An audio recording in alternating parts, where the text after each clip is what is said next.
everyone, and welcome back to Sunday Reads with Renee. I'm Renee, and I'll be talking to you today about novellas and short stories, how you can make them part of your reading rituals, especially before bed. The reason being that having novellas and short stories are a good way to get your reading done completely and not have to feel like you're reading that full-length novel that's 300 pages or more. A lot of authors and writers do tons of short stories as well as novellas, and they do this as a way to get clear, concise plots mixed in, fill in with their, writer's block. I've done that myself too when I was in literature classes for college. And the short stories are great because they have very short, clear, concise plots that are finished in a few pages.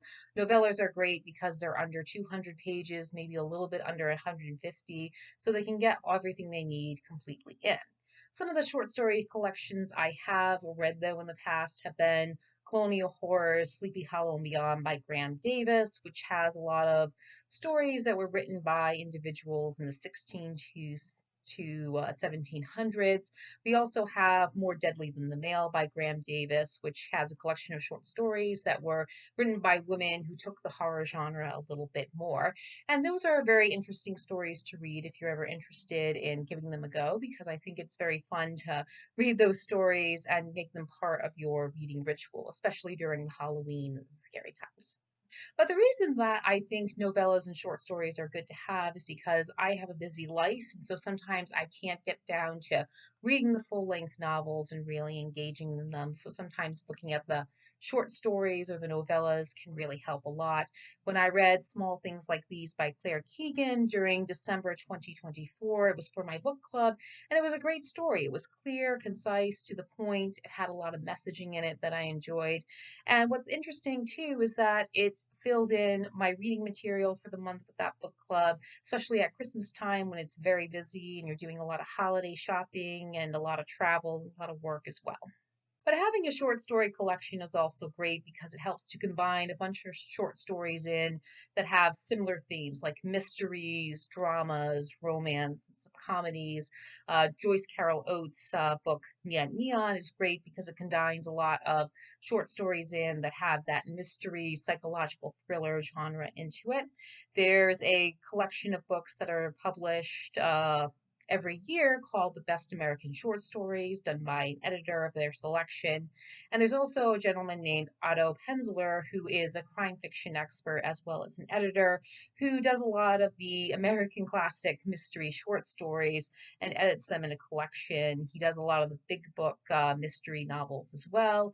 And those are very fun to do for your short story collection take as well as for your novella collection take. So I do recommend reading these because they can be fun, they can be beneficial, they get you involved in other different genres, or if you want to try something new and different, it can help make sure you have a clear, concise plot that's finished very quickly and you really enjoy.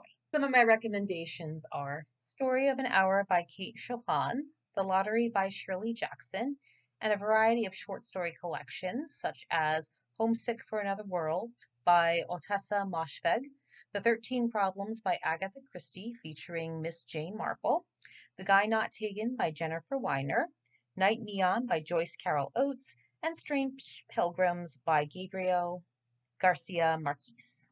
Small Things Like These by Claire Keegan, Convenience Store Woman by Sakaya Murata, Ethan Frome by Edith Wharton, The Great Gatsby by F. Scott Fitzgerald, Old Man in the Sea by Ernest Hemingway, Giovanni's Room by James Baldwin, Christmas Carol by Charles Dickens, and Animal Farm by George Orwell. This was a shorter than normal video, but I'm hoping to do a lot more full-length ones in the future, especially some updates on my summer reading as well as reviews.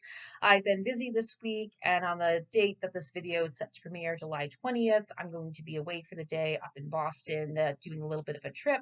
So I hope you have enjoyed this video and will get you motivated to looking into novellas or short stories and their collections if you haven't yet.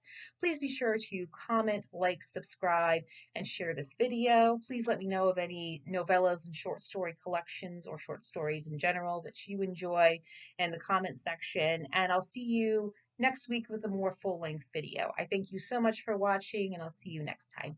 Bye!